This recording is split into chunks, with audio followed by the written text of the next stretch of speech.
I love Christopher Nolan. Who doesn't? This guy is on a different level when it comes to making movies. It's inspired me as long as countless others, and I wanted a channel on this platform to finally have a full ranking on one of my favorite directors of all time. He's not my favorite, but he's up there. Nolan has a unique sense of style towards his films. His movies look a certain way, sound a certain way, and will always have you second guessing yourself. So let's rank them.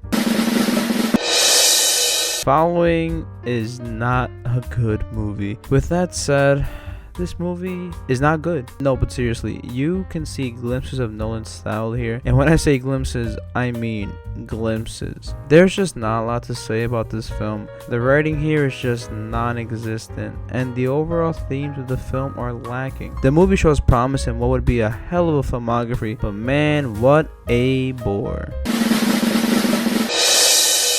Insomnia, like Following, is just boring. I really wanted to like this.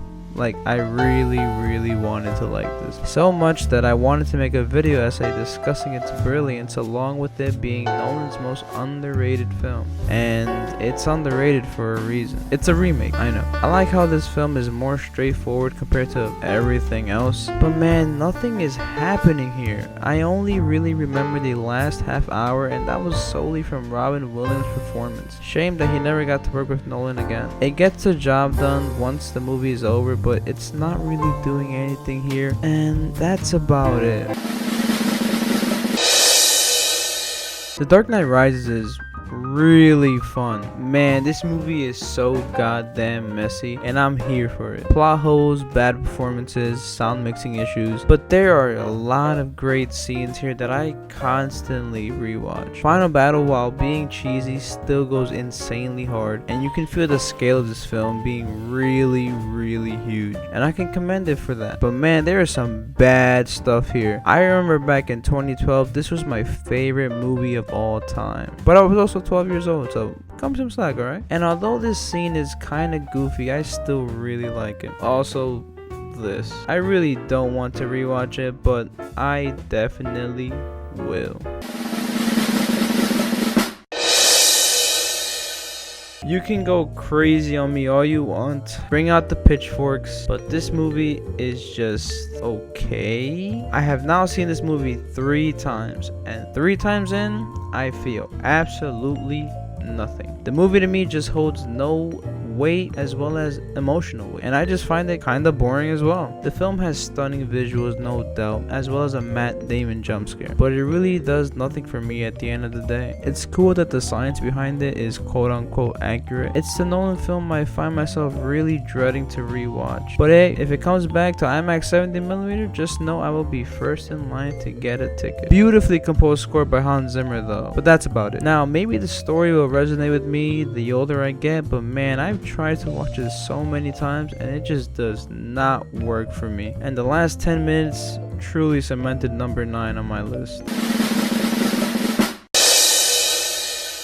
Another film that is pretty good. Nolan captures the nightmare that was World War II in a different light compared to all other World War II movies out there. I wish I got to experience this in theaters, but unfortunately I missed it. Again, visuals are great here, although the score wasn't all that memorable. Tom Hardy is great, and Harry Styles is here. Dunkirk is considered a masterpiece by some, and I'm just not fully on board with that statement. It plays with time because of course it does, but it does it differently enough than his other movies. And this film doesn't have much dialogue, but it is immersive as hell. In short, Dunkirk is that movie that I know I'll love and appreciate more down the line, but as of right now, it sits at number 8.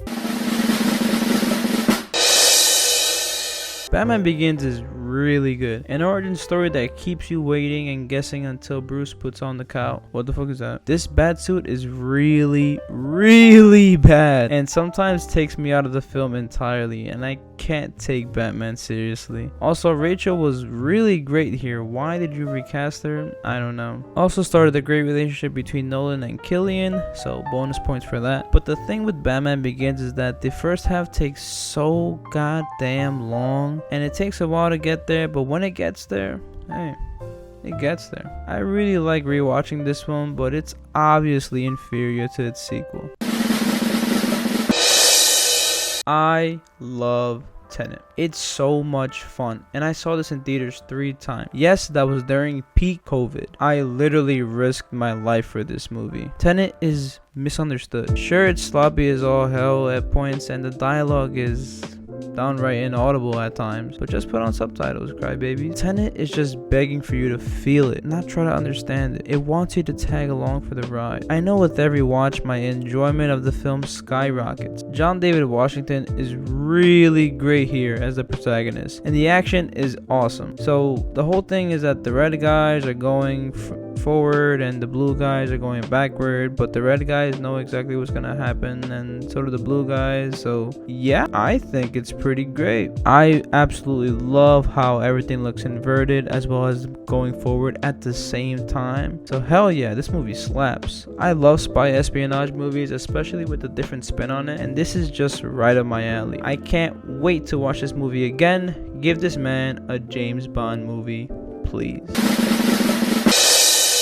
Inception has fallen into that movie that is either overrated, easy to understand, too gimmicky, and overall, nothing. And to that I say, no. You see, Inception is easy to follow and understand, but since when is that a bad thing? It's also really cool that Leonardo DiCaprio was in a Christopher Nolan movie. It's iconic at this point, but Inception is just that good. I'm not afraid to say that. I do love this movie. So many scenes that stick with you, and while so many scenes are exposition heavy, it never holds your hand on the way completely. When the movie comes to a close, you start to put the pieces of the puzzle together, making you want to revisit this one many times. Now, I'm not a Hans Zimmer hater. I love this guy, and his score here is absolutely amazing, and that ending is easily one of his best to date. The Prestige is so freaking good. This was one of my last Nolan films to watch in his filmography, and if you haven't seen it, please go into it as blindly as you can. I just love how this one isn't scared to have fun with the concept, because it's essentially just a whose dick is bigger contest. And while it's obviously way more than that, Nolan knows exactly how to keep you engaged for the entire runtime. I heard about this movie while watching a Watch Mojo video on Christian Bale's best performances, and I can't thank them enough. Hugh Jackman is also really fantastic in this. There's just so much here to discuss that I don't want to give anything away. Please do yourself a favor and go watch it now. I am not joking.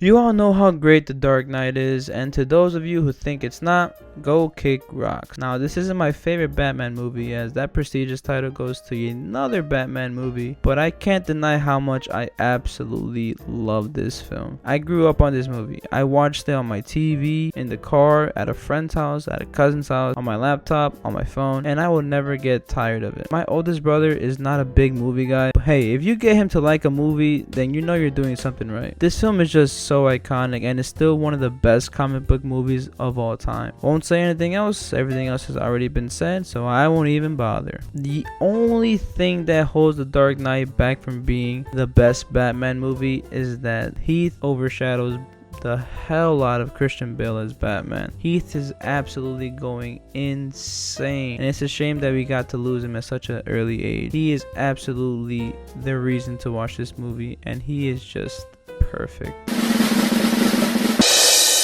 Oppenheimer is a masterpiece. There are so many scenes that are replaying in my head as we speak, and with more time, this could very well be my favorite Christopher Nolan film. But for now, this is where it's at. The performances, the editing, the cinematography, the score, it's just all so perfect, and it comes all in a collective as one perfect film. I loved how Nolan went back to his style of subjective/objective storytelling, and with the process of elimination, you can guess what numero uno is. But Oppenheimer is his magnum opus. It's the reason I made a video on it. It's the reason why I watched it 7 times in the theater. It's the reason why I continue to rewatch it. And that ending is one of the best endings I have seen ever. I still get chills thinking about it. If Cillian and Nolan don't get Oscars for this, I will cry.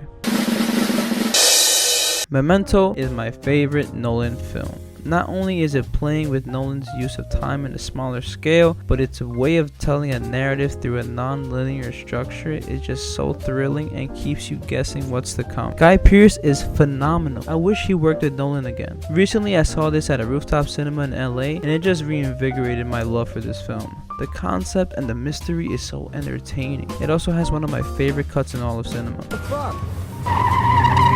Even though I know what's coming, I still rewatch this anytime I get. Please release this in 4K. I will give you my money ASAP. I think future Nolan projects should take this approach as well, having high concepts on a lower scale. I think Tenet would have worked even better that way. But back to Memento, I just really adore this film in a way that I can't put to words. So there you have it, all 12 Christopher Nolan movies ranked. If you like this video, please leave a like and subscribe to the channel to help me grow. If you didn't like my ranking, comment down below your ranking and let's discuss, because that's what makes these lists so much fun to make. Well, that's it for me. I'm Eddie from Ego Reviews, and I'll see you in the next one.